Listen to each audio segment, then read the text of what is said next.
Ka-Express, magkaibang landas man ang tinatahak ni Kay Soto at DeAndre Ayton.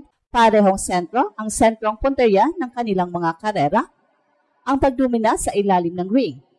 Si DeAndre Ayton, dating number 1 overall pick sa 2018 NBA draft, ay kilala sa kanyang efficiency, soft touch sa ilalim at pick and roll mastery.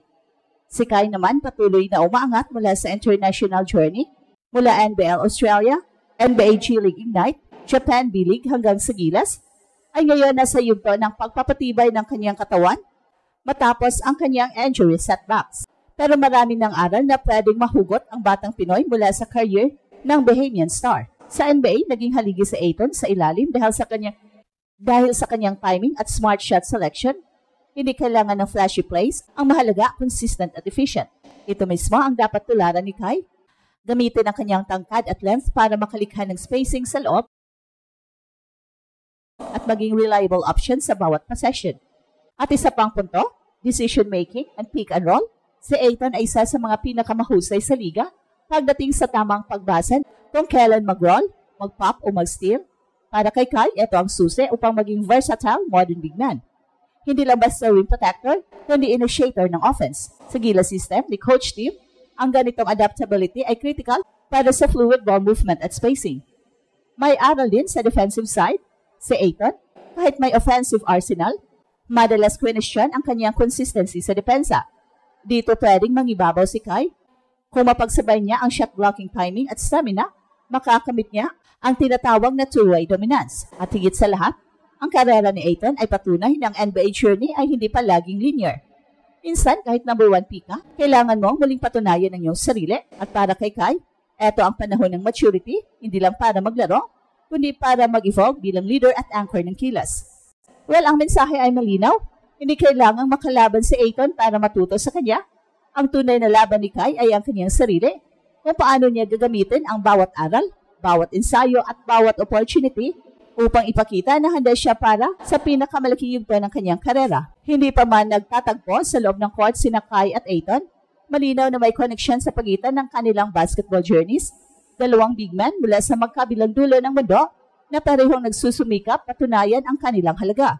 Si Ayton, ang dating number 1 overall pick sa 2018 NBA draft, ay naglaro para sa Phoenix Suns at kamakailan sa Portland Trail Blazers. Samantala si Kay, ang homegrown Pinoy 7-footer, ay patuloy na hinahasa ang kanyang laro sa Japan B-League at sa mga programa ng Gilas Pilipinas. Bagamat magkaibang antas at liga ang pinaglalaroan nila, may mga leksyon na pwedeng mapulot si Kay mula sa karanasan ni Ayton. Hindi lang sa skills, kundi sa mindset at professionalism. Sa mga unang taon ni Ayton sa NBA, agad siyang nakilala bilang dominant interior scorer at rebounder. Pero kalaunan, dumaan siya sa mga hamon, criticism sa kanyang defensive effort, issues sa consistency at adjustment sa bagong role sa ilalim ng iba't ibang coaching systems. At sa kabila nito, nananatili siyang relevant dahil sa kanyang efficiency at discipline sa fundamentals. Ito ang unang aral para kay Kay, ang consistency ay kasing halaga ng talent. Madalas hindi sapat na magpakita ng flashes of brilliance, kailangang mapanatili ang impact sa bawat laro. Ang elite big man, tulad ni Ayton, ay nakilala hindi dahil sa highlight plays, kundi sa pagiging reliable. Kung magagawa ni Kay ang pareho, magiging mahalagang peraso siya hindi lang sa Gilas, kundi pati sa kanyang international career. Ikalawang aral, ang pick and roll, IQ. Si Ayton ay isa sa mga pinakamahusay sa pagbabasa ng depensa kapag kasama sa pick action. Marunong siyang pumili kung kailan mag-roll diretso sa basket, kailan mag-pop para sa jumper, at kailan magbigay ng passing lane. Si Kay na may height advantage at mas natural sa face-up offense, ay kailangang paunlarin ang kanyang read sa ganitong sitwasyon, lalo na sa sistema ni Coach Tim na heavily structured sa spacing at ball movement, magiging malaking sandata ito. Pangatlo, emotional na maturity. Si Ayton ay dumaan sa mga panahon na na-trade, na-bench at na-question ang kanyang attitude, pero pinatunayan niyang kaya niyang mag-adjust. Para kay Kay, napatunayan pa rin binubuo ang identity bilang pro. Napakahalagang matutunan kung paano manatiling composed sa gitna ng pressure sa bawat setback, injury, limited minutes o online criticism. Kailangan niyang ituring itong gasolina, hindi hadlang. Well, sa kabuuan, ang unang yugto ng pag-aaral ni Kay mula kay Ayton ay malinaw, maintain focus, build trust, and grow within the system. Sa darating na season, habang naghanda siyang bumalik sa full game shape, Ito ang mga prinsipyo na magtutulak sa kanya pataas. Hindi man sila naglaban pa, pero sa papel ng inspirasyon at leksyon, parang nakadual na sina Kai at Ayton sa pagitan ng potensyal at katatagan.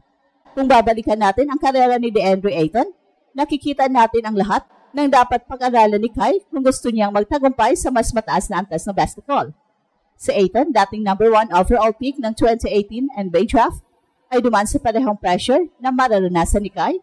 Mataas ang expectations, malaking katawan, pero kailangang patunayan na kaya ring maging consistent at dominant sa ilalim ng ring.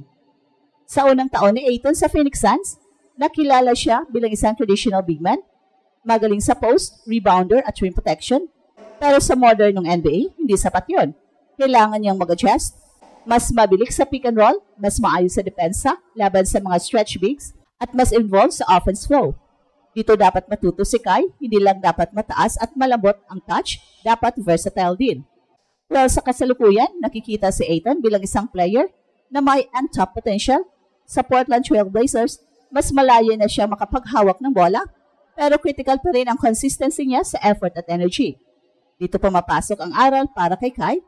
Hindi pwedeng puro talent lang, kailangan ng mindset ng isang competitor, yung tipong hindi lang sumasabay sa laban, yung gumagawa ng paraan para baguhin ang momentum. Kung napapansin, parehong may height advantage sina Kai at Ayton, parehong nasa 7-foot range, pero magkaiba ang role sa sistema. Si Ayton ay ginagamit bilang finisher sa loob ng paint, habang si Kai sa gilas at sa Japan B-League ay mas nagiging floor spacer. Pero kung pagsasamahin ang dalawang estilo, ang tapang ni Ayton sa ilalim at ang shooting ni Kai sa labas, makakabuo ng perfectong modern big man. At ang susi sa lahat, work ethic at adaptability. Si Ayton ay dumaan sa stage ng pagiging dominant sa college, naging inconsistent sa NBA at ngayon sinusubukang bumangon ulit. While si Kai on the other hand ay nasa early stage pa lang ng kanyang pro career, pero kung mapag-aralan niya ang mga pagkakamali ni Ayton, lalo na sa aspetong mental toughness at leadership, malayo ang kanyang mararating. Kaya sa darating na mga taon habang si Ayton ay patuloy na bumabalik sa forma sa Portland, si Kai naman ay dapat magsimulang ipakita ang parehong growth kasi kung tutusin, parehong galing sa maliit na basketball nation, Bahamas si Ayton, Pilipinas naman si Kai, pero pareho ang hangarin.